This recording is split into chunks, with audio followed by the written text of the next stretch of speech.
Hey there, Pastor Caleb here. Today is part 2 of our series on fighting well here in the study. And what we know is conflict is a reality of life. We experience conflict with family, friends. And in our first week, what we talked about is the importance of confrontation in fighting well. When someone has hurt you or when someone has done something to offend you, we need to go to that person and let them know what they've done. But also, in order to fight well and to experience reconciliation, the second thing is dialogue. Dialogue is the free flow of meaning expressed between two or more people. And what we're going to look at real quick today is in Joshua 22. There's a story where the Israelites have just finished conquering the land. They are now residing in the promised land. And 2 of the tribes have actually settled on the other side of the Jordan River. And they have returned there. And when they got there, they built an altar to the Lord for the purpose of remembering who their God is and who is the one who's delivered them to this point. On the other side of the river, though, they learned of this altar being built.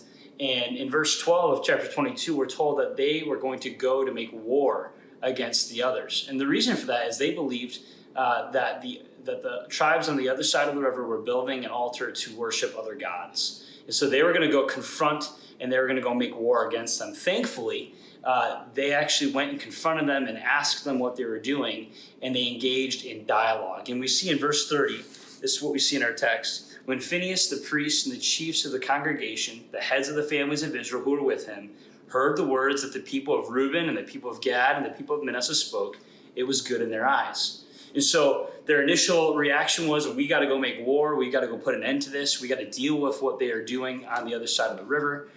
However, they go and confront them, and as they open up dialogue, what they find is that on the other side of the river, what they're actually doing was just setting up a memorial. They wanted to serve the one true God, and they didn't want to forget him. What we see here in this text is the importance of dialogue.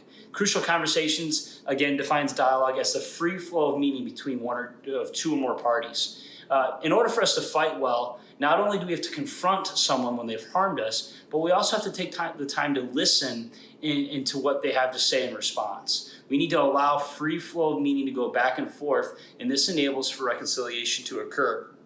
If Phinehas and the other group had just gone in and responded based on what they thought was happening, they would have made a grave mistake and would have caused great harm. John Maxwell has said that the mother of all mistakes is assumption. And so we have to be very careful not to make decisions based on our emotions or based on what we assume is happening. We need to go confront what is happening, allow free flow of meaning, and then through that, find a way to reconcile with the other party. And so as we think about this, what I think is really important is a key discipline we want to have and develop when we're wanting to fight well is that even before we go to the other party, even before we go to the person who's harmed us, that we already have decided, we have already made the choice to forgive them in our own hearts, regardless of how they respond. When I approach them with that heart and that desire to be forgiving, it changes my approach and it allows there to be an open flow of meaning, for there to be dialogue. Today, the bottom line is this: dialogue is necessary for fighting well.